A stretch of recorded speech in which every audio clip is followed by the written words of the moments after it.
Hey friends, I hope you're having a good Sunday. Hello from the sunroom studio. We have moved from the tower bower down to the sunroom, and I'm very happy about that. This morning I was plowing through some paper. I need some cards for the upcoming season of, we've got baby showers, we've got weddings, we've got graduations, we've got teachers' gifts, and it just seems like that this time of year there's a whole lot going on that you might need cards for. So I wanted to make a few cards. I started making, those like 5x7 cards that I usually make. And then I kind of hit on the idea of these little 3x3 cards. This was inspired by a Santoro paper pack that a friend of mine sent me. She had used some of the items out of the paper pack, but there was still a lot of usable stuff in there, but she sent it to me in some happy mail of late. And I adored the little paper pack, and I thought, this is such a nice way to use super small elements.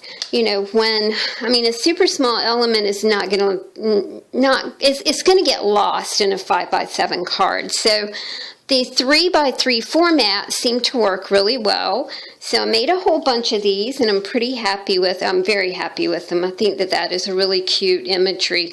But then it made me think that I have more 6x6 little paper packs.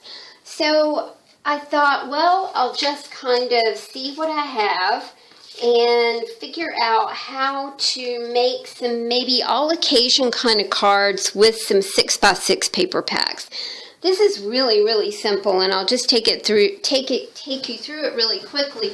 It's a great way to use that small imagery, no matter if you've got like small stamps, like things like this, or small, we've been working on our start box. So we have some small elements from our start box projects. I have another friend who sent me some sweet little Alice in Wonderland stamps, and I've been wondering how to use these because they're relatively small. I also have some super fun stickers, and I thought this would be a great way to use those border strips that might have imagery that we really like on it.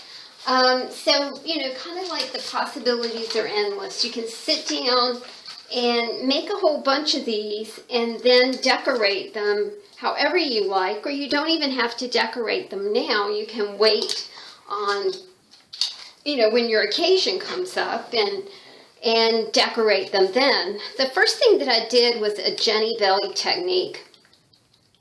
This really works great.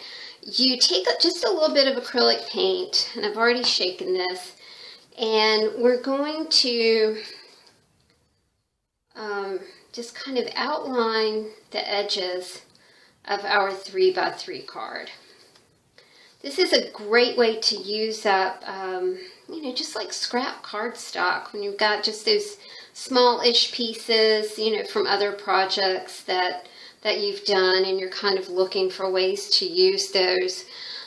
The next thing I did was, I cut out my 3x3s, right? I've got some of those here. The next thing that I did was, of course, hit the edges with the acrylic paint, and then I cut out some 2-inch squares, some inchies, and I also cut out some 3x1/2 inch strips.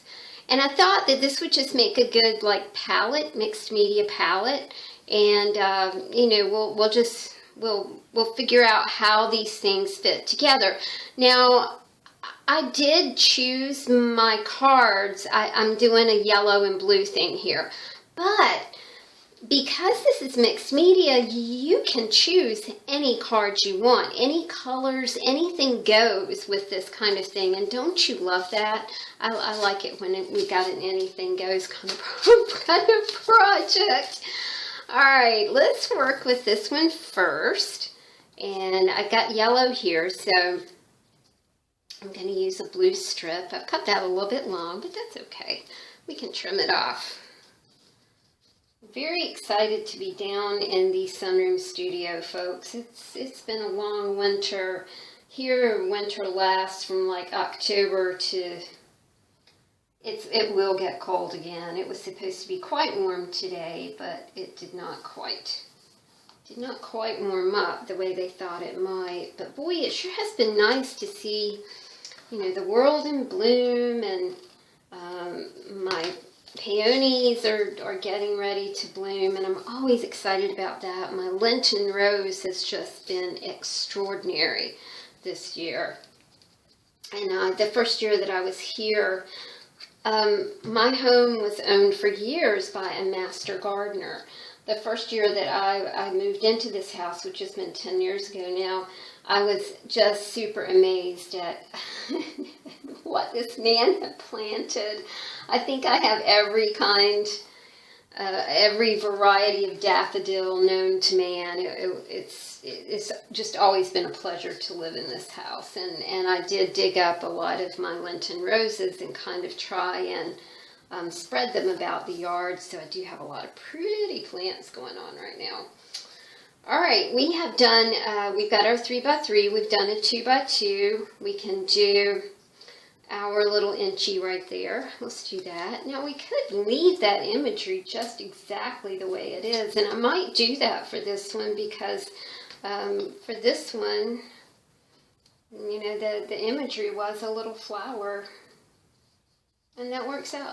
I'm going to leave it just like that. That makes a very pretty little card to insert in a gift or something.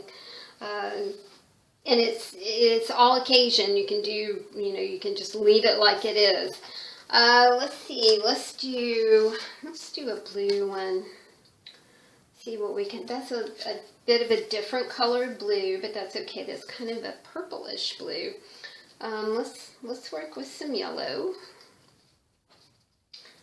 Y'all, I did with these strips and with the inchies and the 2 inchies, I did go around the border with a, of these with a black marker, you know, just with a Sharpie. Works just great. All right, so we've got our base color, we've got some yellow. Let's do some blue. I hope you guys are enjoying your start box. I hope that you've put one together. It's a great way to get a whole lot done, you know, in just that, you know, 15 minutes that you might have over a cup of coffee in the morning before you get yourself off to work, or, you know, before the kids wake up or whatever. All right, I think with this one, I thought that a really nice thing to do, and I'm going to do that before I finish this one up, is to, you know, for graduations or weddings or whatever, we could do an initial and just stamp an initial onto this little card. I'm trying to get on an eye for my niece, Irina.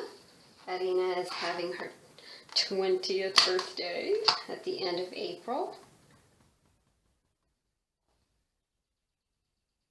So I'm just going to stamp a little eye right there for Irina. And then I can put that on the card. And I do feel like it needs a little more. I believe I'm going to put a butterfly on this one. I think that would be very, very pretty. I'm using glue too, y'all. You can use a glue stick. You can use whatever you want. I really am fond of, I think I'm going to offset this. I think I'm going to put it right here. And then I think I'm going to use, she likes butterflies. Just going to use a little butterfly right here. And that little butterfly says dream. Oh, I like that. I wonder if I should put it, yeah, that's better. That is better. I'm going to grab a glue stick and put that down. But you can see how this goes, y'all. It's something really simple, and it's very pretty, And you can sit down just like in an afternoon or an evening, or make this a start box project and just make some greeting cards for, you know, for the inevitable birthday parties, baby showers, all kinds of things that we're going to have coming up for the summer season. Okay, let's do one more. I got a yellow. I think let's put our blue, and we can do it this way. Let's do that one this way. I have to tell you, y'all, that cards are a stress buster for me. I really do enjoy making them. I don't think a whole lot of people make their own cards. It's you can buy just beautiful cards at the pound shop for, you know, for $1. So it's kind of one of those things where you think, well, you know, you know, do I have time for it? And, you know, should I just spend 50 cents for it or $1 for it or whatever? People really do like the effort. They do appreciate it. Okay, we're going to put this one in here. And you don't have to do, you know, you don't have to do these shapes I'm doing. You can use circles or whatever you want to do. It's a great way to use that you know, that 6x6 paper stack that you might have kind of laying about. Right. Do my blue in the middle. I'm going to offset this one as well.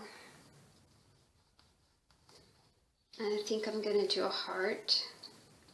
These are from my start box. These are from the trace and cut part of my start box. I did these on some text pages from some old books.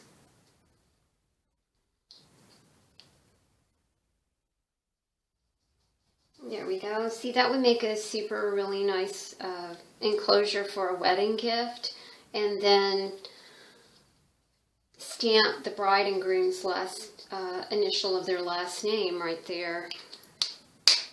All right, just a super quick little video about using a 6x6 paper stack and some of the items that you've made in your start box. So I hope you guys enjoyed this, and I hope that you will come back and see me really soon. Thanks for hanging out, y'all. Bye.